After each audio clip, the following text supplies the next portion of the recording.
ಓಂ ನಮೋ ಭಗವತೆ ಬಾದರಾಯಣಾಯ. ನಮೋ ಭಗವತ್ಯೈ ಅಮ್ರಣ್ಯೈ. ನಮೋ ಬ್ರಹ್ಮಣೆ ಕಾಲಜೀವಾಭಿಮಾನಿನೆ.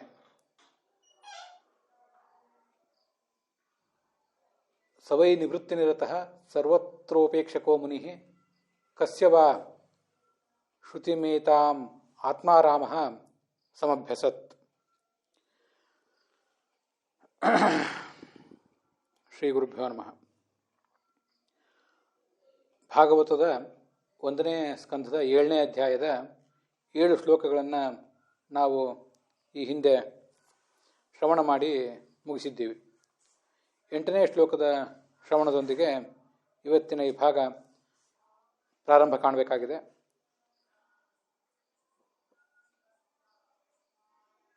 ಈ ಭಾಗವತವನ್ನು ನಾವು ಕೇಳಲಿಕ್ಕೆ ತೊಡಗಿದ ಮಾತ್ರದಿಂದಲೇ ಭಗವಂತನಲ್ಲಿ ನಮಗೆ ಭಕ್ತಿ ಮೂಡ್ತದೆ. ಮತ್ತು ಆ ಭಕ್ತಿಯಿಂದ ಎಲ್ಲ ಥರದ ಶೋಕ ಮೋಹಗಳನ್ನು ಕೂಡ ಸಾಧಕನಾದವನು ಕಳ್ಕೋತಾನೆ ಅಂತನ್ನೋದನ್ನು 7ನೇ ಶ್ಲೋಕದಲ್ಲಿ ನೋಡಿದ್ದೇವೆ. ಸ ಸಂಹಿತಾಂ ಭಾಗವತೀಂ ಕೃತ್ವಾನುಕ್ರಮ್ಯ ಚಾತ್ಮಜಂ ಶುಕ ಮಧ್ಯಾಪಯಾಮಾಸ ನಿವೃತ್ತಿ ನಿರತಂ ಮುನಿಂ ಅಂತ 8ನೇ ಶ್ಲೋಕ ನಾವು ಇವತ್ತು ನೋಡಬೇಕಾದದ್ದು. ಈ ವೇದವ್ಯಾಸರು ಈ ಭಾಗವತ ಸಂಹಿತಾವನ್ನು ರಚನೆ ಮಾಡಿದರು. ಮತ್ತು ತನ್ನ ಮಗನಾದಂಥ ಶುಕನನ್ನು ಅದರಲ್ಲಿ ತೊಡಗಿಸಿದರು.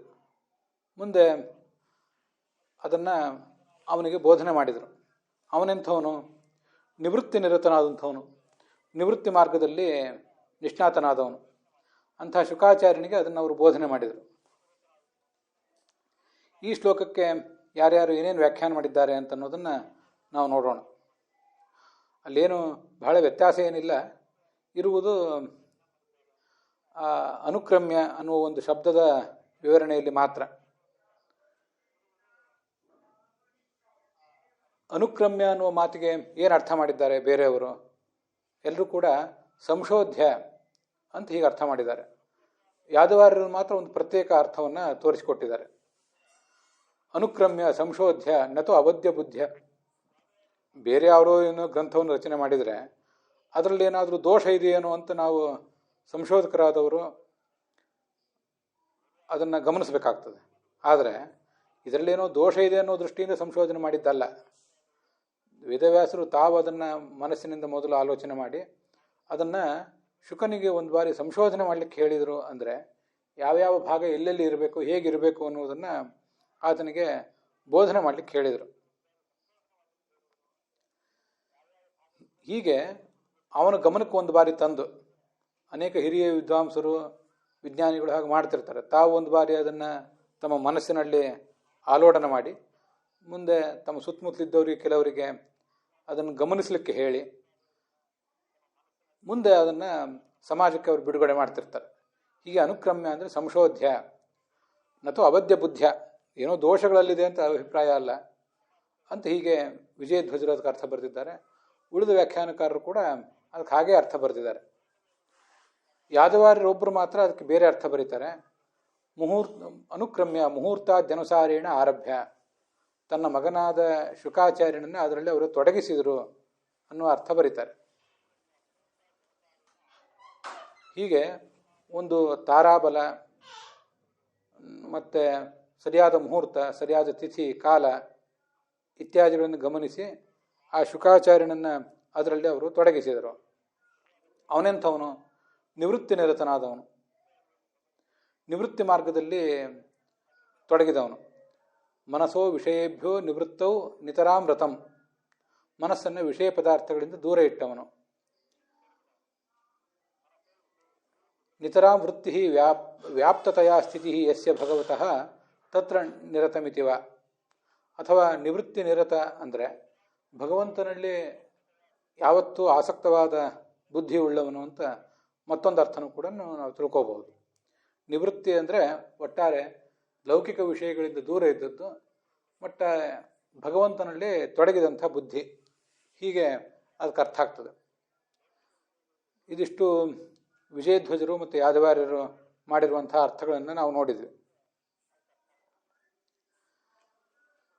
ಇಲ್ಲಿ ಇದಕ್ಕೆ ಬೇರೆ ಬೇರೆಯವರು ಏನೇನು ಅರ್ಥಗಳನ್ನು ಹೇಳ್ತಾರೆ ಅಂತ ಅನ್ನೋದನ್ನು ಕೂಡ ಒಂದು ಬಾರಿ ನಾವು ನೋಡೋಣ. ಮೊದಲು ಶ್ರೀಧರ ಸ್ವಾಮಿಗಳು ಹೇಳುವಂಥ ಅರ್ಥಗಳನ್ನು ನೋಡೋಣ. ಅನುಕ್ರಮ್ಯ ಅಂದರೆ ಶೋಧಯಿತ್ವ ಅನ್ನೋ ಅರ್ಥವನ್ನು ಅವ್ರು ಹೇಳಿದ್ದನ್ನು ನಾವೀಗಾಗಲೇ ನೋಡಿದ್ದೀವಿ. ವೀರರಾಘವರ ವ್ಯಾಖ್ಯಾನದಲ್ಲಿ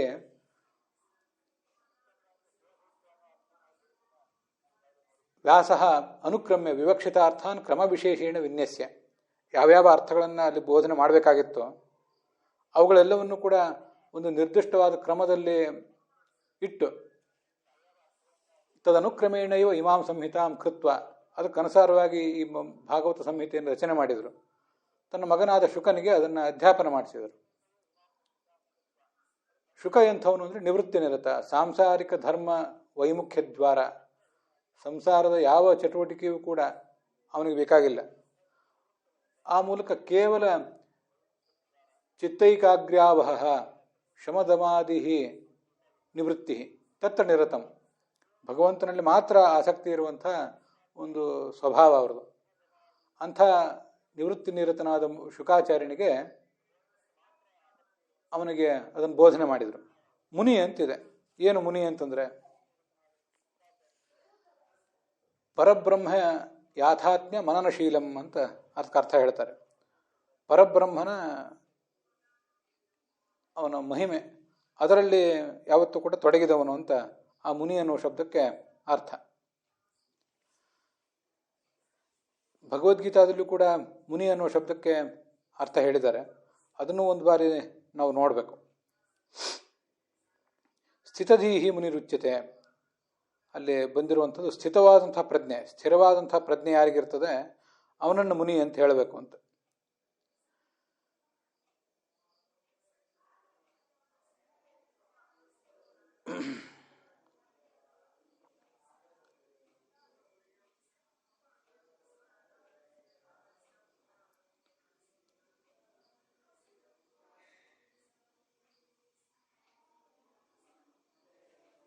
ದುಃಖೇಶ್ವನುದ್ವಿಗ್ನಮನಾಃ ಸುಖೇಶು ವಿಗತಸ್ಪೃಹಃ ವೀತರಾಗ ಭಯಕ್ರೋಧ ಸ್ಥಿತಧೀರ್ ಮುನಿರುಚ್ಯತೆ ಅಂತ. ದುಃಖ ಬಂದಾಗ, ಯಾವುದೇ ರೀತಿಯಾದ ದುಃಖ ಬಂದಾಗಲೂ ಕೂಡ ಆ ದುಃಖದಿಂದ ಚಂಚಲ ಆಗಬಾರ್ದು, ಅವನ ಮನಸ್ಸು ಉದ್ವೇಗಕ್ಕೊಳಗಾಗಬಾರ್ದು. ಸುಖೇಶು ವಿಗತಸ್ಪೃಹಃ, ಸುಖ ಬಂದಾಗ ಅದರಲ್ಲಿ ಸುಖ ಬರುವ ಪ್ರಸಂಗ ಇದ್ದಾಗ ಅದರಲ್ಲಿ ಆಸಕ್ತಿ ತೋರಿಸಬಾರ್ದು. ವೀತರಾಗ ಭಯಕ್ರೋಧ, ಆಸಕ್ತಿ ಪ್ರಾಪಂಚಿಕ ವಸ್ತುಗಳ ಬಗ್ಗೆ ಇರಬಾರ್ದು, ಭಯ ಇರಬಾರ್ದು, ಮತ್ತು ಕ್ರೋಧ ಇರಬಾರ್ದು. ಸ್ಥಿತಧೀಹಿ, ಸ್ಥಿರವಾದ ಪ್ರಜ್ಞೆ ಇದ್ದವನನ್ನು ಮುನಿ ಅಂತ ಹೇಳಬೇಕು ಅಂತ ಭಗವದ್ಗೀತಾದಲ್ಲಿ ಬಂದಿದೆ. ಇದು ಆ ಮುನಿ ಅಂತನ್ನುವುದಕ್ಕೆ ನಾವು ನೋಡುವಂಥ ಅರ್ಥ. ಮುನಿ ಅನ್ನೋದಕ್ಕೆ ಪರಬ್ರಹ್ಮ ಯಾಥಾತ್ಮ್ಯ ಮನನಶೀಲಂ ಅಂತ ಅರ್ಥ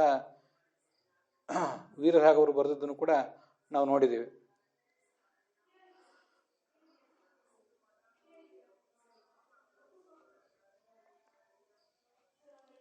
ಮುಂದೆ 9ನೇ ಶ್ಲೋಕ ನಾವು ನೋಡಬೇಕಾದದ್ದು. ಸವೈ ನಿವೃತ್ತಿ ನಿರತಃ ಸರ್ವತ್ರೋಪೇಕ್ಷಕೋ ಮುನಿ ಕಸ್ಯವಾ ಬೃಹತೀಮೇತಾಂ ಆತ್ಮಾರಾಮಂ ಸಮಭ್ಯಸತ್. ಇದು ಶೌನಕರು ಕೇಳ್ತಾ ಇದ್ದಾರೆ ಶುಕಾಚಾರ್ಯನನ್ನು. ಈ ಶುಕಾಚಾರ್ಯ ಸವೈ ನಿವೃತ್ತಿ ನಿರತಃ, ನಮಗೆ ಗೊತ್ತಿರುವಂತೆ ನಿವೃತ್ತಿ ಮಾರ್ಗದಲ್ಲಿ ಆತ ಆಸಕ್ತನಾದವನು. ಸರ್ವತ್ರ ಉಪೇಕ್ಷಕ, ಯಾವುದರ ಬಗ್ಗೆಯೂ ಕೂಡ ಅವನಿಗೆ ಆಸಕ್ತಿ ಇಲ್ಲ, ಎಲ್ಲವನ್ನೂ ಉದಾಸೀನ ದೃಷ್ಟಿಯಿಂದ ಕಾಣುವಂಥವನು. ಕಸ್ಯವಾ ಬೃಹತೀಮೇತ್, ಕಸ್ಯವಾ ಹೇತೋ, ಯಾವ ಕಾರಣದಿಂದ ಬೃಹತೀಮೇತಾಂ, ಇಂಥ ಒಂದು ದೊಡ್ಡ ಸಂಹಿತೆಯನ್ನು ಭಾಗವತದಂಥ ದೊಡ್ಡ ಸಂಹಿತೆಯನ್ನು ಆತ ಅಧ್ಯಯನ ಮಾಡಿದ. ಅವನಿಗೆ ಯಾವುದೂ ಕೂಡ ಬೇಕಾಗೇ ಇಲ್ಲ, ಆದರೆ ಮಾಡಿದ್ದಾತ ಯಾಕೆ? ಆತ್ಮಾರಾಮ ಸಮಭ್ಯಸತ್, ಅವನು ಯೋಂತಸ್ಸುಕೋಂತರಾರಾಮ ತಥಾಂತರ್ಜ್ಯೋತಿರೇವಯ ಅಂತ ಹೀಗೆ ಹೇಳುವಂತೆ, ಆತ್ಮಾರಾಮ ತನ್ನೊಳಗೆ ಯಾವತ್ತೂ ಕೂಡ ಸುಖವನ್ನು ಕಾಣುವವನು. ಆತ್ಮ ಅಂದರೆ ನಮಗೆಲ್ಲರಿಗೂ ಬಿಂಬನಾದಂಥ ಭಗವಂತ, ಅವನ ಅನುಗ್ರಹದಿಂದ ಸುಖವನ್ನು ಕಾಣುವವನು. ಯಾವುದೇ ರೀತಿಯಾದಂಥ ಲೌಕಿಕ ಸುಖವೂ ಕೂಡ ಆತನಿಗೆ ಬೇಕಾಗಿಲ್ಲ ಅಂತ ಅದರ ಅರ್ಥ. ಅಂಥವನಿಗೆ ಈ ಗ್ರಂಥವನ್ನು ಅಧ್ಯಯನ ಮಾಡುವ ಅಗತ್ಯವೇನಿತ್ತು? ನಮಗೆ ಸಾಮಾನ್ಯವಾಗಿ ಕಾಣುವಂತೆ ಗ್ರಂಥವನ್ನು ಶಿಷ್ಯರಿಗೆ ಅವನು ಅಧ್ಯಯನ ಮಾಡಿಸಿದ. ಜ್ಞಾನದ ಹಂಬಲ ಇತ್ತು ಅವನಿಗೆ. ಭಗವಂತನ ಗುಣಗಳನ್ನು ತಿಳಿದು ಅದನ್ನು ಶಿಷ್ಯರಿಗೆ ತಿಳಿಸುವ ದೃಷ್ಟಿಯಿಂದ, ಮಹಾತ್ಮ್ಯವನ್ನು ತಿಳಿಸುವ ದೃಷ್ಟಿಯಿಂದ ಮಾಡಿದ. ಅದ್ರ ಬಗ್ಗೆ ಏನು ಸಂಶಯ ಇಲ್ಲ. ಆದರೂ ಅವನಿಗೆ ಮತ್ತೇನಾದರೂ ಕೀರ್ತಿ, ಹಣ ಇತ್ಯಾದಿಗಳ ಹಂಬಲ ಇತ್ತ. ಭಗವಂತನ ಗುಣಗಳನ್ನು ತಿಳಿಸಬೇಕು ಅಂತನ್ನುವುದು, ಮಹಾತ್ಮ್ಯವನ್ನು ತಿಳಿಸಬೇಕು ಅಂತನ್ನೋದು ಸರಿ. ನಮ್ಮಂಥ ಸಾಮಾನ್ಯರಾದ ವಿದ್ವಾಂಸರಿಗೆ ಭಗವಂತನ ಕುರಿತು ನಾವೇನು ತಿಳ್ಕೊಂಡಿದ್ದೇವೆ ಅದನ್ನು ಜಗತ್ತಿಗೆ ತಿಳಿಸಬೇಕು ಅನ್ನುವಂಥ ಒಂದು ಹಂಬಲ ಇರ್ತದೆ. ಈ ಶುಕಾಚಾರ್ಯನಂಥ ಪರಮ ವಿರಕ್ತನಿಗೆ ನಮಗಿರುವಂಥ ಯಾವ ಹಂಬಲವೂ ಇರೋದಿಲ್ಲ. ನಾವು ಜಗತ್ತಿಗೆ ಇದನ್ನು ತಿಳಿಸಬೇಕು ಅನ್ನೋ ಏನು ಹಂಬಲ ಇಟ್ಕೊಂಡಿರ್ತೀವಲ್ಲ, ಅದರ ಹಿಂದೆ ಕೂಡ ಜಗತ್ತಿಗೆ ಇದರಿಂದ ತತ್ವಜ್ಞಾನ ಬರಲಿ ಅಂತ ಮಾತ್ರ ಅಲ್ಲ, ಜಗತ್ತಿಗೆ ತತ್ವಜ್ಞಾನವನ್ನು ಕೊಟ್ಟೆವು ನಾವು ಅನ್ನೋ ಹೆಗ್ಗಳಿಕೆ ನಮ್ಮದಾಗಲಿ ಅಂತೂ ಪ್ರತಿಯೊಂದರ ಹಿಂದೆ ನಾವು ನಾವು ಅನ್ನೋದಿರ್ತದೆ. ಪ್ರಶ್ನೆ ಮಾಡುವಂಥ ತಾತ್ಪರ್ಯ ಅದು. ಶುಕಾಚಾರ್ಯ ತಾನು, ನಾನು, ನನ್ನದು ಅನ್ನುವುದನ್ನೇ ಮರೆತವನು. ನಾವು ಸಮಾಜದಲ್ಲಿ ಅನೇಕ ವಿದ್ವಾಂಸರನ್ನ ಮತ್ತಿತರರನ್ನು ನೋಡಿರ್ತೇವೆ. ಕೆಲಸ ಏನು ಆಗಿರ್ತದೆ ಅದು ನನ್ನಿಂದ ಆಯಿತು ಅನ್ನುವ ಹೆಗ್ಗಳಿಕೆ, ನಮ್ಮ ಈಗೋ ಸ್ಯಾಟಿಸ್ಫೈಡ್ ಆಗಬೇಕು, ನಮ್ಮ ಅಹಂಕಾರಕ್ಕೆ ತೃಪ್ತಿ ಆಗಬೇಕು, ನಮಗೊಂದು ರಿಕಗ್ನಿಷನ್ ಬರಬೇಕು ಸಮಾಜದಲ್ಲಿ, ಇಂಥವನ್ನೆಲ್ಲ ಹೇಳಿದವರು ಕೇಳಿದವರು ಅಂತ. ಧನ ಬರಬೇಕು ಅಂತ ಅಪೇಕ್ಷೆ ಬೇರೆ. ಧನ ಬರಬೇಕು ಅನ್ನೋ ದುರಾಸೆ ಇಲ್ಲದೆ ಹೋದರೂ ಕೂಡ ಧನ ಬಂದರೆ ಅದನ್ನು ಸಂತೋಷ ಪಡ್ತೇವೆ. ಇದೆಲ್ಲ ನಮ್ಮ ಸ್ವಭಾವ. ಆದರೆ ಈ ಶುಕಾಚಾರ್ಯ ಇದನ್ನು ಯಾಕೆ ಮಾಡಿದ? ಅವನಿಗೆ ನಮ್ಮಂತೆ ಏನೂ ಅಪೇಕ್ಷೆ ಇಲ್ವಲ್ಲ ಅಂತ ಅದು ಅಲ್ಲಿರುವಂಥ ಪ್ರಶ್ನೆ.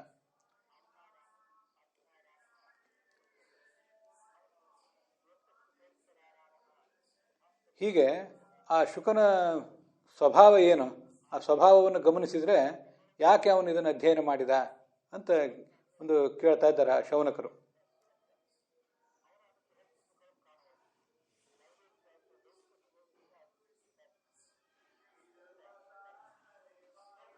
ಬೃಹತಿ ಮೇತಾಂ, ಇಷ್ಟೊಂದು ದೊಡ್ಡ ಸಂಹಿತೆಯನ್ನು ಅವನು ಅಧ್ಯಯನ ಮಾಡಿದ.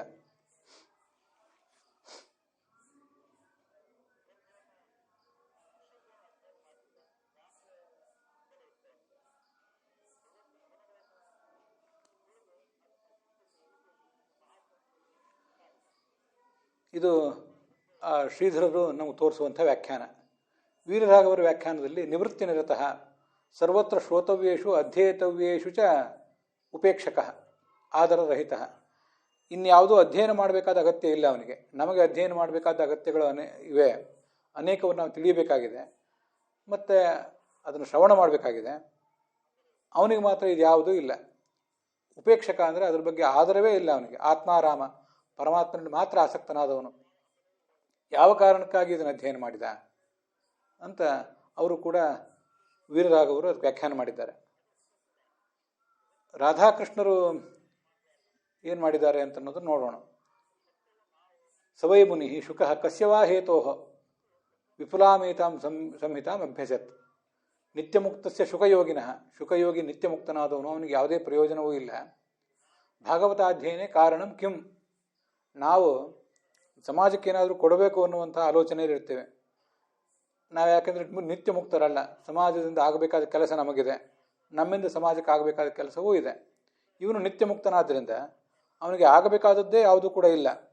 ಆದ್ದರಿಂದ ಆತ ಯಾಕೆ ಅಧ್ಯಯನ ಮಾಡಿದ, ಯಾಕೆ ಈ ಜಗತ್ತಿಗೆ ಇದನ್ನು ತೋರಿಸಿಕೊಟ್ಟ ಅಂತ ಪ್ರಶ್ನೆ. ಅಲ್ಲಿ ವೀರರಾಘವರು ಮತ್ತು ಶ್ರೀಧರಿಯ ವ್ಯಾಖ್ಯಾನದಲ್ಲಿ ಶ್ರೀಧರ ಸ್ವಾಮಿಗಳು ಹೇಳಿದ್ದನ್ನೆಲ್ಲ ನಾವೀಗ ನೋಡಿದ್ವಿ. ಮುಂದೆ ವಿಜಯಧ್ವಜರು ಮತ್ತು ಯಾದವಾರರು ಹೇಳುವಂಥ ಅರ್ಥಗಳನ್ನು ನೋಡೋಣ. ನಿವೃತ್ತಿ ನಿರತ ಅಂದರೆ ಏನು? ಫಲಾಭಿಸಂಧಿ ರಹಿತ, ಫಲವನ್ನು ಅಪೇಕ್ಷೆ ಪಡದೇ ಇರುವವನು ಅಂತ ಅರ್ಥ. ಅದನ್ನು ತಿಳಿಯದವನಂತೆ ಶೌನಕ, ಆ ಕುಲಪತಿ ಪ್ರಶ್ನೆ ಮಾಡ್ತಾ ಇದ್ದಾನೆ. ಅವನಿಗದು ಗೊತ್ತಿಲ್ಲವೇನೋ ಅನ್ನುವಂತೆ. ವಾಸ್ತವಿಕವಾಗಿ ಶೌನಕನೇ ದೊಡ್ಡ ಜ್ಞಾನಿ, ಅವನಿಗೆಲ್ಲವೂ ಗೊತ್ತು, ಶುಕನ ಸ್ವಭಾವ ಗೊತ್ತು, ಶುಕನಂಥ ಜ್ಞಾನಿಗಳ ಸ್ವಭಾವವೂ ಅವ್ರಿಗೆ ಗೊತ್ತು. ಆದರೂ ಪ್ರಶ್ನೆ ಮಾಡ್ತಿದ್ದಾರೆ, ಜಗತ್ತಿನ ದೃಷ್ಟಿಯಿಂದ ಪ್ರಶ್ನೆ ಮಾಡ್ತಿದ್ದಾರೆ ಅಷ್ಟೇ. ಆತ್ಮಾರಾಮ ಅಂದರೆ ಆತ್ಮನೇ ಆರಮತೆ ಇತಿ ಆತ್ಮಾರಾಮ, ತನ್ನೊಳಗೆ ಸಂತೋಷವನ್ನು ಕಾಣುವಂಥವನು. ಮುನಿ ಅಂದರೆ ಸರ್ವಜ್ಞ ಮೌನೀವ, ಅತಯೇವ ಸರ್ವತ್ರ ಶಿಷ್ಯ ಸಂಗ್ರಹಾದವು ಉಪೇಕ್ಷಕ ಉದಾಸೀನ ಬುದ್ಧಿ. ಇದನ್ನು ಗಮನಿಸಬೇಕು, ಬಹಳ ನಮ್ಮನ್ನೆಲ್ಲ ಎಚ್ಚರಿಸುವಂಥ ಶಬ್ದ. ನಾವು ಲೋಕ ಸಂಗ್ರಹದಲ್ಲಿ ಮತ್ತು ಶಿಷ್ಯ ಸಂಗ್ರಹದಲ್ಲಿ ತೊಡಗ್ತಾ ಇರ್ತೇವೆ. ರಾಜಕಾರಣಿಗಳಾದವರು, ಆಡಳಿತಗಾರರು ಮೊದಲಾದವರು ಲೋಕ ಸಂಗ್ರಹದಲ್ಲಿ ತೊಡಗುತ್ತಾರೆ. ಲೋಕದಿಂದ ಅವರಿಗೆ ಆಗಬೇಕಾದಂಥ ಕೆಲಸ ಇರ್ತದೆ. ನಾವು ಶಿಷ್ಯ ಸಂಗ್ರಹದಲ್ಲಿ ತೊಡಗುತ್ತೇವೆ. ಶಿಷ್ಯರಿಗೆ ಜ್ಞಾನ ಕೊಡುವುದು ನಮ್ಮ ಕರ್ತವ್ಯ ಅಂತ ಭಾವಿಸ್ತೇವೆ. ಮತ್ತು ಆ ಶಿಷ್ಯರಿಂದ ಧನ ಕನಕ ಇತ್ಯಾದಿಗಳು ಸಿಗಬೇಕು, ಮನ್ನಣೆ ಸಿಗಬೇಕು ಅನ್ನೋದನ್ನು ಕೂಡ ನಾವು ಬಯಸ್ತಿರ್ತೀವಿ. ಆದ್ದರಿಂದ ಶಿಷ್ಯ ಸಂಗ್ರಹದಲ್ಲಿ ನಾವು ತೊಡಗಿದವರು. ಆದರೆ ಇವನಿಗೆ ಯಾವುದು ಕೂಡ ಬೇಕಾಗಿಲ್ಲ. ಶುಕಃ ಕಸ್ಯ ಫಲಸ್ಯ ಅರ್ಥೇ ಈತಾಂ ಸಂಹಿತಾಂ ಸಂಭ್ಯಸದ್ವೈ. ಯಾವ ಪುರುಷಾರ್ಥ, ಧರ್ಮವೋ ಅರ್ಥವೋ ಕಾಮವೋ ಮೋಕ್ಷವೋ ಅವನಿಗೇನು ಬೇಕಾಗಿತ್ತೋ. ಶುಕಗತವು ಅಂತ ಒಂದು ಧಾತು. ಪರಬ್ರಹ್ಮಣಿ ಅವ್ಯಾಹತ ಬುದ್ಧಿ ಗತಿತ್ವಾತ್ ಶುಕಃ. ಶುಕ ಅನ್ನೋ ಶಬ್ದಕ್ಕೆ ಹೀಗೊಂದು ಅರ್ಥ ಹೇಳಿದ್ದಾರೆ ವಿಜಯಧ್ವಜರು. ಶುಕಗತವು ಅಂತ ಧಾತು ಇದೆ. ಶುಕಗತವು ಅಂತ ಧಾತು ಇರೋದ್ರಿಂದ ಗತಿ ಅಂದರೆ ಏ ಗತ್ಯರ್ಥಕಾ ತೇ ಜ್ಞಾನಾರ್ಥಕಾ. ಯಾವ್ಯಾವ ಧಾತುಗಳು ಗತ್ಯರ್ಥಕವಾಗಿವೆಯೋ ಅವೆಲ್ಲವೂ ಕೂಡ ಜ್ಞಾನಾರ್ಥಕವಾಗಿರ್ತವೆ. ಆದ್ದರಿಂದ ಶುಕ ಅಂದರೆ ಜ್ಞಾನವುಳ್ಳವನು ಅಂತ ಅರ್ಥ. ಪರಬ್ರಹ್ಮನ ವಿಷಯದಲ್ಲಿ ಅವನ ಬುದ್ಧಿ ಯಾವತ್ತೂ ಕುಂಠಿತ ಆದದ್ದೇ ಇಲ್ಲ. ಪರಬ್ರಹ್ಮನ ಮಹಾತ್ಮ್ಯವನ್ನು ತಿಳಿಯುವುದರಲ್ಲಿ ಮತ್ತು ಅದನ್ನು ಜನರಿಗೆ ತಿಳಿಸುವುದರಲ್ಲಿ ಅವನದೇನೊಂದು ಕರ್ತವ್ಯ ಇದೆ. ಅದರಲ್ಲಿ ಆತನ ಬುದ್ಧಿ ಯಾವತ್ತೂ ಕೂಡ ಕುಂಠಿತವಾದದ್ದೇ ಇಲ್ಲ. ಹೀಗೆ ಅವ್ಯಾಹತ ಬುದ್ಧಿಗತಿತ್ವಾತ್, ಅವನ ಬುದ್ಧಿಯ ಗತಿ ಹೀಗೆ ಅವ್ಯಾಹತ. ಅದಕ್ಕಾಗಿ ಆತನನ್ನು ಶುಕ ಅಂತ ಹೇಳ್ತಾರೆ. ಮತ್ತು ಶುಕ ಅಂತ ಅವನನ್ನು ಹೇಳುವುದು ತುಂಬ ಸಾರ್ಥಕವೇ ಆಗಿದೆ. ಅದು ಯಾಕೆಂದರೆ ನಮಗೆ ಗೊತ್ತಿರುವಂತೆ ಶುಕ ಮನುಷ್ಯ ಏನನ್ನು ಹೇಳಿಕೊಡ್ತದೋ ಅದನ್ನು ಕೇಳ್ತದೆ. ಗಿಳಿಪಾಠ ಅಂತಂತಿರ್ತಾರೆ. ಏನು ಗುರುಗಳು ಅಥವಾ ತಂದೆ ತಾಯಿಯಂದಿರು ಹೇಳ್ತಾರೆ ಅದನ್ನೇ ಒಪ್ಪಿಸುವವರನ್ನು ಗಿಳಿಪಾಠ ಹೇಳುವವರು, ಸ್ವಂತ ಅರ್ಥ ಮಾಡಿಕೊಳ್ಳದೇ ಇದ್ದವರು ಅಂತ ಹೀಗೆಲ್ಲ ಅವರನ್ನು ಹಾಸ್ಯದಿಂದ ಹೇಳ್ತಿರ್ತಾರೆ. ಗಿಳಿಯೂ ಕೂಡ ನಾವೇನು ಹೇಳ್ತೀವಿ ಅದನ್ನೇ ಅನುಕರಿಸುವ ಪ್ರಯತ್ನ ಮಾಡ್ತದೆ ಅನ್ನೋದು ಕೂಡ ನಮಗೆ ಗೊತ್ತಿದೆ. ಶುಕ ಆ ಅರ್ಥದಲ್ಲೂ ಕೂಡ ಶುಕನೇ. ತಂದೆ ತಾಯಂದಿರು ಹೇಳಿದ್ದನ್ನು, ಗುರು ಹಿರಿಯರು ಹೇಳಿದ್ದನ್ನು ಅನುಕರಿಸುವವರು, ಗಿಳಿಪಾಠ ಹೇಳುವ ವಿದ್ಯಾರ್ಥಿಗಳು ಗಿಳಿಗಳು. ಇಲ್ಲಿ ಶುಕ ತನ್ನ ತಂದೆಯಾದ, ಲೋಕದ ತಂದೆಯೂ ಆದಂಥ ಆ ವೇದವ್ಯಾಸ ಯಾವ ತತ್ವವನ್ನು ಬೋಧನೆ ಮಾಡಿದ ಅದನ್ನು ಯಥಾವತ್ತಾಗಿ ಗ್ರಹಿಸಿ ಅದನ್ನು ಈ ಜಗತ್ತಿಗೆ ಆತ ಕೊಟ್ಟ. ಆದ್ದರಿಂದ ಆತ ಶುಕ ಅಂತ ಅದರ ಅರ್ಥ. ಇನ್ನೊಂದು ಕಡೆ ಶುಭ ಭಾಷಣೆ ಅಂತ ಒಂದು ಧಾತು ಇದೆ. ಅದನ್ನು ಈ ಶುಕ ಶಬ್ದಕ್ಕೆ ಮೂಲವಾಗಿ ಕೆಲವರು ವ್ಯಾಖ್ಯಾನಕಾರರು ಹೇಳ್ತಾರೆ. ಶುಭ ಭಾಷಣೆ, ಮಾತನಾಡುವುದು ಅಂತ. ಶುಭ ಅನ್ನುವ ಧಾತು, ಅದಕ್ಕೆ ಕ ಅಂತನ್ನುವಂಥ ಒಂದು ಪ್ರತ್ಯಯ ಅದು ಬಂದು ಶುಕ ಅಂತ ಈಗ ಶಬ್ದ ನಿಷ್ಪನ್ನ ಆಗಿದೆ ಅಂತ ಮತ್ತೊಂದು ಕಡೆ ಕೂಡ ಹೇಳ್ತಾರೆ. ಶುಕ ಗತವೂ ಆಗಬಹುದು, ಶುಭ ಗತವೂ ಆಗಬಹುದು. ಯಾವುದಾದ್ರೂ ಕೂಡ ಶುಕ ಅನ್ನೋ ಶಬ್ದವನ್ನು ನಮಗೆ ನಿಷ್ಪತ್ತಿ ಮಾಡಿ ತೋರಿಸ್ತದೆ. ಹೀಗೆ ಆತ ಶುಕ. ವಿಜಯಧ್ವಜರು ಕೂಡ ಅರ್ಥ ಹೇಳಿದ್ದನ್ನು ನಾವು ನೋಡಿದ್ದೀವಿ. ಕೆಲವು ಕಡೆ ಶುಭ ದೀಪ್ತವು, ಶೋಭತೆ ಅನ್ನೋ ಅರ್ಥವು ಕೂಡ ಕೇಳಿಬರ್ತದೆ. ಶೋಭಿಸುವವನು, ತನ್ನ ಜ್ಞಾನದಿಂದ ವೈರಾಗ್ಯದಿಂದ ಶೋಭೆ, ಆ ಶೋಭೆಯನ್ನು ತನ್ನ ವ್ಯಕ್ತಿತ್ವದಿಂದ ಹೊರಹೊಮ್ಮಿಸುವವನು, ಆ ಅರ್ಥದಲ್ಲಿ ಕೂಡ ಅವನನ್ನು ನಾವು ಶುಕ ಅಂತಲಿಕ್ಕೆ ತೊಂದರೆ ಇಲ್ಲ. ಶುಭ ದೀಪ್ತವನ್ನು ಬಂದಾಗ ಮುಂದೆ ಕ ಅನ್ನುವ ಪ್ರತ್ಯಯ. ಶುಕಗತವು ಅಂತ ಇಟ್ಕೊಂಡಾಗ ಯಾವ ಪ್ರತ್ಯಯದ ಅಗತ್ಯವೂ ಇಲ್ಲ. ಶುಕ ಅನ್ನುವುದು ಅಲ್ಲಿ ಮೂಲದಲ್ಲೇ ಇದ್ದೇ ಇದೆ. ಆದ್ದರಿಂದ ಆತನನ್ನು ಶುಕ ಅಂತ ನಾವು ಕರೆಯಬಹುದು ಅಂತ ಇಷ್ಟು ಗೊತ್ತಾಗ್ತದೆ. ಸರ್ವತ್ರ ಚತುರ್ಷಪಿ ಪುರುಷಾರ್ಥೇಶು ಕಸ್ಯವಾ ಹೇತೋ. ಯಾದವಾರ್ಯರು ವ್ಯಾಖ್ಯಾನ ಮಾಡ್ತಾರೆ, 4 ಪುರುಷಾರ್ಥಗಳಲ್ಲಿ ಯಾವ ಪುರುಷಾರ್ಥ ಆತನಿಗೆ ಬೇಕಾಗಿತ್ತು, ಯಾವುದನ್ನು ಬಯಸಿ ಅವನು ಇದನ್ನೆಲ್ಲ ಮಾಡಿದ ಅಂತ ಅದರ ತಾತ್ಪರ್ಯ.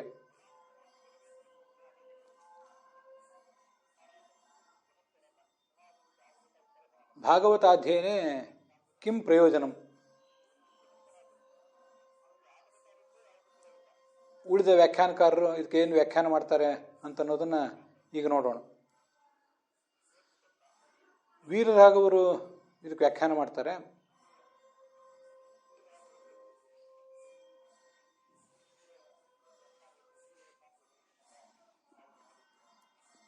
ಪರಮಾತ್ಮನಲ್ಲಿ ಮಾತ್ರ ಆಸಕ್ತನಾದವನು ಕಸ್ಯವ ಬೃಹತಿ ಮೇತಾಂ ಇಂಥ ವಿಪುಲವಾದ ಸಂಹಿತೆಯನ್ನು ಅಧ್ಯಯನ ಮಾಡಲಿಕ್ಕೆ ಅವನಿಗೇನು ಕಾರಣ? ವಿಶೇಷ ಅರ್ಥಗಳೇನು ಶ್ರೀಧರರ ವ್ಯಾಖ್ಯಾನದಲ್ಲಿ ಮತ್ತು ರಾಧಾಕೃಷ್ಣರ ವ್ಯಾಖ್ಯಾನದಲ್ಲಿ ಹಾಗೆ ವೀರರಾಘವರ ವ್ಯಾಖ್ಯಾನದಲ್ಲಿ ಕಾಣಿಸೋದಿಲ್ಲ.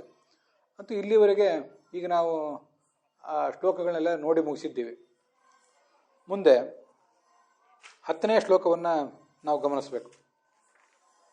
ಆತ್ಮಾರಾಮಾಶ್ಚ ಮುನಯ ನಿರ್ಗ್ರಾಹ್ಯ ಅಪ್ಯುರುಕ್ರಮೆ ಕುರುವಂತ್ಯಹೈತುಕೀಂ ಭಕ್ತಿಂ ಇತ್ತಂಭೂತ ಗುಣೋಹರಿಹಿ ಅಂತ. ಇದಕ್ಕೆ ಯಾರ್ಯಾರು ಏನೇನು ವ್ಯಾಖ್ಯಾನ ಮಾಡಿದ್ದಾರೆ ಅಂತ ಅನ್ನೋದನ್ನು ಈಗ ನೋಡೋಣ. ಮುನಿಗಳು, ಶುಕನಂಥ ಜ್ಞಾನಿಗಳು ಹೇಗಿರ್ತಾರೆ ಅದನ್ನು ಈ ಶ್ಲೋಕದಲ್ಲಿ ತೋರಿಸಿದ್ದಾರೆ.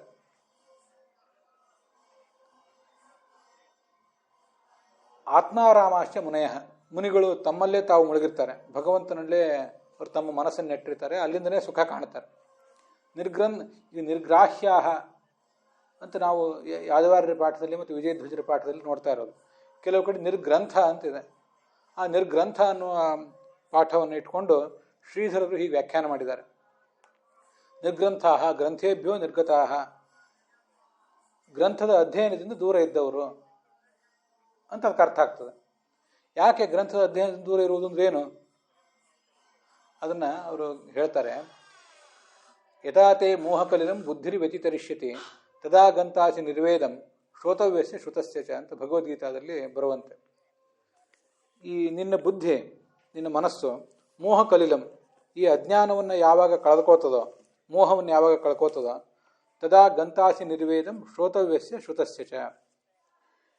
ಶ್ರೋತವ್ಯ ಅಂದರೆ ಇನ್ನು ಮುಂದೆ ಅಧ್ಯಯನ ಮಾಡಬೇಕಾದದ್ದು, ಶ್ರುತ ಅಂದರೆ ಈ ಹಿಂದೆ ಅಧ್ಯಯನ ಮಾಡಿರುವಂಥದ್ದು.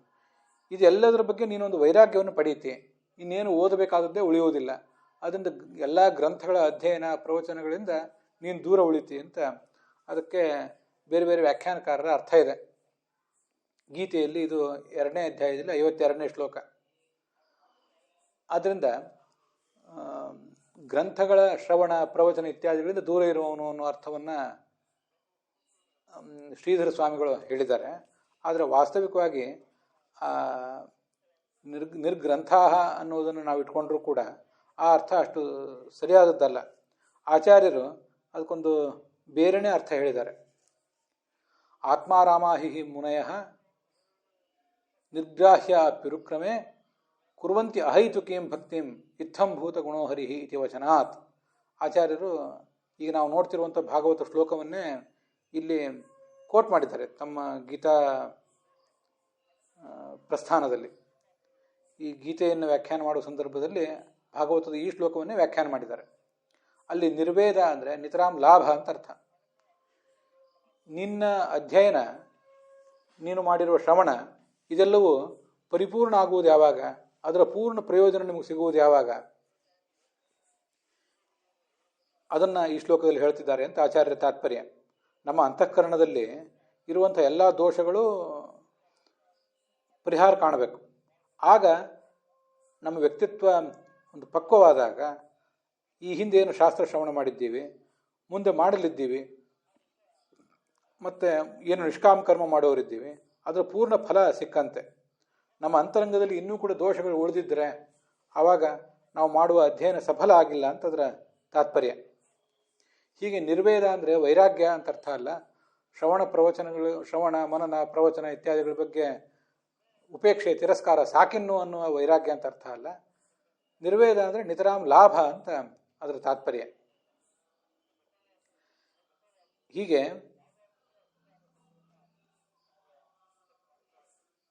ಆಚಾರ್ಯರ ಗೀತಾ ಪ್ರಸ್ಥಾನಕ್ಕೆ ಅನುಗುಣವಾಗಿ ಅವರೇ ಅಲ್ಲೇ ಈ ಭಾಗವತ ಶ್ಲೋಕವನ್ನು ವ್ಯಾಖ್ಯಾನ ಮಾಡಿದ್ದಾರೆ. ಅದಕ್ಕನುಸಾರವಾಗಿ ನಿರ್ಗ್ರಾಹ್ಯರು ಅಂದರೆ ಅವರಿಗೆ ಈ ಜಗತ್ತಿನಲ್ಲಿ ಸ್ವೀಕಾರ ಮಾಡಬೇಕಾದದ್ದೇನೂ ಇಲ್ಲ, ಇಂಥದ್ದು ಬೇಕು ಇಂಥದ್ದು ಬೇಡ ಅನ್ನುವಂಥ ಯಾವುದೇ ರೀತಿಯಾದ ಉಪಾದೇಯ, ಗ್ರಾಹ್ಯ ಅಂದರೆ ಉಪಾದೇಯ, ಕೀರ್ತಿ ಧನ ಕನಕ ಮೊದಲಾದ ಯಾವ ಗ್ರಾಹ್ಯವೂ ಕೂಡ ಅವರಿಗಿಲ್ಲ. ಆದ್ದರಿಂದ ಅವರನ್ನು ನಿರ್ಗ್ರಾಹ್ಯರು ಅಂತ ವರ್ಣನೆ ಮಾಡ್ತಾರೆ. ಆದರೂ ಕೂಡ ಅವರು ಭಗವಂತನಲ್ಲಿ ಆ ಒಂದು ಕೀರ್ತಿಯನ್ನು, ಭಗವಂತನಲ್ಲಿ ತಮ್ಮ ನಿಷ್ಠೆಯನ್ನು ತೋರಿಸ್ತಾರೆ, ಹಾಗೆ ಅಧ್ಯಯನ ಮಾಡಲಿಕ್ಕೆ ತೊಡಗುತ್ತಾರೆ.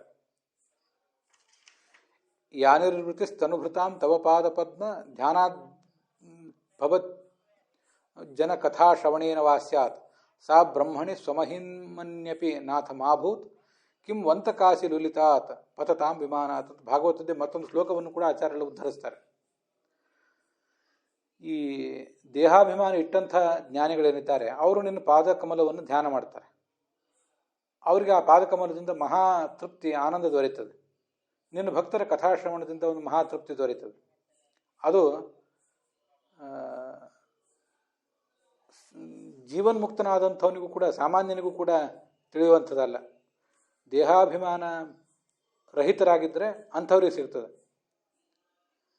ಇದು ಅಲ್ಲಿರುವಂಥ ಒಂದು ಶ್ಲೋಕ. ಆ ಭಾಗವತದ ಆ ಶ್ಲೋಕದ ಬಗ್ಗೆ ನಾವು ಈಗ ಹೆಚ್ಚು ನೋಡೋದು ಬೇಕಾಗಿಲ್ಲ. ಅದು ಭಾಗವತದಲ್ಲಿ ಮುಂದೆ ತಾನಾಗೆ ಬರ್ತದೆ. ಆವಾಗ ಆ ಜೀವನ್ಮುಕ್ತ, ಆ ದೇಹಾಭಿಮಾನ ರಹಿತರು, ಅದರದೆಲ್ಲ ಸ್ವಾರಸ್ಯ ಏನಿದೆ ಅಂತ ಅನ್ನೋದನ್ನು ಮುಂದೆ ನೋಡೋಣ. ಆಚಾರ್ಯರು ಅದನ್ನು ಗೀತಾ ಪ್ರಸ್ಥಾನದಲ್ಲಿ ಕೋಟ್ ಮಾಡಿದ್ದಾರೆ ಅಂತ ಅನ್ನೋದನ್ನು ನೋಡಿದರೆ ಸಾಕು. ಹೀಗೆ ನಿರ್ಗ್ರಾಹ್ಯಾ, ನಿರ್ಗ್ರಂಥಾ ಅನ್ನೋ ಪಾಠ ಸರಿಯಲ್ಲ, ನಿರ್ಗ್ರಾಹ್ಯಾ ಅನ್ನೋ ಪಾಠವೇ ಸರಿ. ಗ್ರಾಹ್ಯ ಅಂದರೆ ಅವರಿಗೆ ಬೇಕಾದಂಥ ವಸ್ತುಗಳು, ಇಂಥದ್ದು ಬೇಕು ಇಂಥದ್ದು ಬೇಡ ಅನ್ನುವಂಥ ನಿರೀಕ್ಷೆಗಳು ಅಂತ ಅರ್ಥ. ಒಂದು ವೇಳೆ ಗ್ರಂಥ ಅಂತಿದ್ರೂ ಕೂಡ ಅದಕ್ಕೆ ಶ್ರೀಧರಿ ವ್ಯಾಖ್ಯಾನದಲ್ಲೇ ಬರೀತಾರೆ, ಗ್ರಂಥಿರೇವ ಗ್ರಂಥ, ಹೃದಯದ ಗಂಟು, ಕ್ರೋಧ ಅಹಂಕಾರ ರೂಪವಾದಂಥ ಗಂಟು, ಅದನ್ನು ಅವರು ಕಳೆದುಕೊಂಡವರು ಅಂತ ಅದಕ್ಕೆ ಅರ್ಥವನ್ನು ಕೂಡ ಬರೆದಿದ್ದಾರೆ ಶ್ರೀಧರಿ ವ್ಯಾಖ್ಯಾನದಲ್ಲಿ. ನಿರ್ಗ್ರಂಥಾ ಅಂದರೆ ಲೌಕಿಕ ಅರ್ಥ ಪ್ರಬಂಧ ಧಾರಣ ರಹಿತಾ, ಲೌಕಿಕವಾದ ಯಾವುದೇ ವ್ಯವಸ್ಥೆಯನ್ನು, ತಮ್ಮ ಜೀವನಕ್ಕೊಂದು ಸರಿಯಾದ ಸ್ಥಿರವಾದ ವ್ಯವಸ್ಥೆ ಬೇಕು ಅಂತ ಬಯಸದೇ ಇರುವವರು ಅಂತ ಅರ್ಥ ಬರೀತಾರೆ ವೀರರಾಘವರು. ರಾಧಾಕೃಷ್ಣರ ವ್ಯಾಖ್ಯಾನದಲ್ಲಿ ನಿವೃತ್ತ ಹೃದಯ ಗ್ರಂಥಯೋಪಿ, ಹೃದಯದ ಎಲ್ಲ ರೀತಿಯಾದ ಬಂಧನಗಳನ್ನು ಕೂಡ, ಹೃದಯ ಅಂದರೆ ಮನಸ್ಸಿನ ಮೂಲಕನೇ ನಾವೆಲ್ಲ ಬಂಧನಗಳನ್ನು ಅಪೇಕ್ಷೆ ಪಡ್ತೇವೆ. ಆ ಬಂಧನಗಳಿಗೆ ನಾವು ಬಲಿಯಾಗಿರ್ತೇವೆ. ಅದೆಲ್ಲವನ್ನು ಕಳ್ಕೊಂಡವರು ಅಂತ ಅದರ ತಾತ್ಪರ್ಯ ಆಗ್ತದೆ. ವಿಜಯಧ್ವಜರು ಹೇಳ್ತಾರೆ, ಆತ್ಮಾರಾಮರು ಅಂದರೆ ಸ್ವರೂಪ ಸುಖದಲ್ಲಿ ಆಸಕ್ತರಾದವರು. ನಿರ್ಗ್ರಾಹ್ಯರು ಅಂದರೆ ನಿರುಪಾದೇಯರು, ಯಾವುದೇ ಅವರಿಗೆ ಉಪಾದೇಯ ಸ್ವೀಕಾರ ಮಾಡಬೇಕಾದಂಥ ವಸ್ತು ಯಾವುದೂ ಅವರಿಗೆ ಇರೋದಿಲ್ಲ, ಲೌಕಿಕ ವಸ್ತು ಯಾವುದೂ ಇರೋದಿಲ್ಲ ಅಂತ ಅರ್ಥ. ಉರುಕ್ರಮ ಅಂದರೆ ಉರುಕ್ರಮನಾದ ಶ್ರೇಷ್ಠವಾದ ಪರಾಕ್ರಮ, ಉತ್ಪತ್ತಿ ಸ್ಥಿತಿ ಸಂಹಾರ ಮೊದಲಾದ 8 ಕ್ರಮಗಳು ಅವನಿಗೆ ಯಾರಿಗಿವೆಯೋ ಅವನೇ ಉರುಕ್ರಮ. ಅವನಲ್ಲಿ ಅಹೈತುಕೀಂ ಭಕ್ತಿ, ಪ್ರಯೋಜನ ರಹಿತವಾದ ಭಕ್ತಿಯನ್ನು ಮಾಡ್ತಾರೆ. ಕಿಂ ಪುನಃ ಬಹುಜನ್ಮಸು ಅಪರೋಕ್ಷೀಕೃತ ತತ್ವಾಹ, ಅನೇಕ ಜನ್ಮದಲ್ಲಿ ಸಾಧನೆ ಮಾಡಿ ಅಪರೋಕ್ಷ ಜ್ಞಾನವನ್ನು ಪಡೆದಿರ್ತಾರೆ. ಮುಕ್ತಿಯಲ್ಲಿ ಆ ಆನಂದಾತಿಶಯವನ್ನು ಮುಂದೆ ಬಯಸ್ತಾರೆ, ಸಿಗಲಿ ಅದು ಮುಂದೆ ಅಂಥೇಳಿ. ಈಗ ಅದಕ್ಕಾಗಿ ಭಕ್ತಿಯನ್ನು ಮಾಡ್ತಾರೆ. ಇತ್ತಂಭೂತ ಗುಣೋಹರಿಹಿ, ನಿರಪೇಕ್ಷಕ ಮುಕ್ತ ಮನೋವಶೀಕರಣ ಕ್ಷಮಗುಣ, ಭಗವಂತನ ಗುಣವೇ ಅಂಥದ್ದು. ತುಂಬ ಸುಂದರವಾದಂಥ ಶಬ್ದ ಅದು, ಇತ್ತಂಭೂತ ಗುಣೋಹರಿಹಿ ಅಂತ. ಜಗತ್ತಿನ ಯಾವ ವಸ್ತುವು ಬೇಡ ಅಂತ ಸಂಪೂರ್ಣವಾಗಿ ವಿರಕ್ತರಾದವರನ್ನು ಕೂಡ ತನ್ನ ಬಳಿಗೆ ಸೆಳೆಯುವಂಥ ವ್ಯಕ್ತಿತ್ವ ಇದೆ ಅವನಿಗೆ. ಮುಕ್ತರಾದವರ ಮನಸ್ಸನ್ನು ಅವನು ಸೆಳೆದಿದ್ದಾನೆ, ಮತ್ತು ಸಂಸಾರದಲ್ಲಿದ್ದಂಥ ವ್ಯಕ್ತಿಗಳ ಮನಸ್ಸನ್ನು ಕೂಡ ಆತ ತಾನು ಸೆಳೆದಿದ್ದಾನೆ ತನ್ನ ವ್ಯಕ್ತಿತ್ವದಿಂದ ಅಂತ ಅದರ ತಾತ್ಪರ್ಯ. ನಿರಪೇಕ್ಷಕ ಭಕ್ತ ಮನೋವಶೀಕರಣ ಕ್ಷಮ ಗುಣಕಃ ಯಾದವಾರ್ಯರು ಬರೀತಾರೆ. ವಿಜಯಧ್ವಜರು ಅದನ್ನು ಮುಕ್ತರಾದವರಿಗೆ ಅನ್ವಯಿಸಿ ಬರೆದಿದ್ದಾರೆ. ಮುಕ್ತರಾಗಿ ಆಗಲಿ, ಸಂಸಾರದಲ್ಲಿದ್ದವರೇ ಆಗಲಿ, ಒಟ್ಟಾರೆ ಯಾರು ಭಗವಂತನ ಭಕ್ತರಿದ್ದಾರೆ ಅಂಥವರು ನಿರಪೇಕ್ಷಕರು. ಯಾವುದನ್ನೇ ಅವರು ಬಯಸದೆ ಹೋದರೂ ಕೂಡ ಅಂಥವರ ಮನಸ್ಸನ್ನು ತನ್ನ ಕಡೆಗೆ ಸೆಳೆದು ಇಟ್ಟಿರ್ತಾನೆ. ತನ್ನಲ್ಲೇ ಅವರ ಮನಸ್ಸು ಕೇಂದ್ರೀಕೃತ ಆಗಿರಬೇಕು. ಮನ್ಮನಾಭವ ಮದ್ಭಕ್ತ ಮದ್ಯಾಜಿ ಮಾಂ ನಮಸ್ಕುರು. ಈಗ ಎಲ್ಲವನ್ನೂ ನನಗೆ ಅರ್ಪಣೆ ಮಾಡಿ ನನ್ನಲ್ಲೇ ಯಾವತ್ತೂ ಮನಸ್ಸನ್ನು ನೆಟ್ಟು ನನ್ನನ್ನೇ ಚಿಂತಿಸ್ತಾ ಕರ್ಮಗಳನ್ನು ಮಾಡುವವರು ಯಾರಿದ್ದಾರೆ ಅವರು ನಿರಪೇಕ್ಷರು ಅಂತ ಭಗವಂತ ಗೀತಾದಲ್ಲಿ ಹೇಳ್ತಾನೆ. ಅಂಥವರಿಗೆ ಆ ಗುಣ ಬಂದದ್ದು ಯಾಕೆ? ಅದೆಲ್ಲ ಭಗವಂತನಿಂದಲೇ ಬಂದದ್ದು. ಅಂಥವ್ರ ಮನಸ್ಸನ್ನು ಕೂಡ ಸೆಳೆದು ಇಟ್ಟಂಥವನು ಈ ಭಗವಂತ ಅಂತ ಅದರ ತಾತ್ಪರ್ಯ. ವಶೀಕರಣ ಮಾಡುವುದು. ಯತಃ ಕರ್ಷಸಿ ದೇವೇಶ ನಿಯಮ್ಯ ಸಕಲಂ ಜಗತ್ ಅಥೋ ವದಂತಿ ಮುನಯ ಕೃಷ್ಣಂ ತ್ವಾಂ ಬ್ರಹ್ಮವಾದಿನಂ ಅಂತ ಆಚಾರ್ಯರು ಗೀತಾ ಪ್ರಸ್ಥಾನದಲ್ಲಿ ಕೃಷ್ಣ ಶಬ್ದದ ಅರ್ಥವೊಂದನ್ನು ಹೇಳ್ತಾರೆ. ಇಡೀ ಜಗತ್ತಿನ ಮನಸ್ಸನ್ನು ಕೂಡ ಸೆಳೆದಿಟ್ಟವನು ನೀನು. ನಿಯಮ್ಯ ಸಕಲಂ ಜಗತ್ ಅಥೋ ವದಂತಿ ಮುನಯ, ಎಲ್ಲ ಜಗತ್ತಿನ ಆಕರ್ಷಣದ ಕೇಂದ್ರ ಬಿಂದು ನೀನು. ನಿನ್ನ ವ್ಯಕ್ತಿತ್ವದ ಸೆಳೆತಕ್ಕೆ ಒಳಗಾಗಿಯೇ ಎಲ್ಲ ಜಗತ್ತು ಕೂಡ ನಿನ್ನಲ್ಲಿ ಕೇಂದ್ರೀಕೃತ ಆಗಿದೆ. ಅದು ಭಕ್ತರದು, ಭಕ್ತರು ಅಲ್ಲದೆ ಇದ್ದವ್ರದ್ದು ಅಂತ ಅರ್ಥ ಅಲ್ಲ. ಆದ್ದರಿಂದ ನೀನು ಕೃಷ್ಣ ಅಂತ ಕೃಷ್ಣ ಶಬ್ದದ ಅರ್ಥ. ಅದನ್ನು ಕೂಡ ಈ ಸಂದರ್ಭದಲ್ಲಿ ನಾವು ನೆನಪು ಮಾಡ್ಕೊಳ್ಬಹುದು. ಅಲ್ಲಿಗೆ ಈ 10ನೆಯ ಶ್ಲೋಕ ಸಮಾಪ್ತವಾಗಿದೆ. ಇವತ್ತಿನ ಈ ಭಾಗವು ಕೂಡ ಸಮಾಪ್ತವಾಗಿದೆ. ಹುಸಿಯ ನಾಡಿ ಹೊಟ್ಟೆ ಹೊರೆವ ವಿಷಯದಲ್ಲಿ ರಸಿಕನೆಂದು ಹುಸಿಗೆ ಹಾಕಿದಿರೋ ಇನ್ನು ಹೃಷಿಕೇಶನೇ, ಈಶ ನಿನ್ನ ಚರಣ ಭಜನೆ ಆಸೆಯಿಂದ ಮಾಡುವೆ, ದೋಷ ರಾಶಿ ನಾಶ ಮಾಡು ಶ್ರೀಶಕೇಶವ. ಶ್ರೀಕೃಷ್ಣಾರ್ಪಣ ಮಸ್ತು.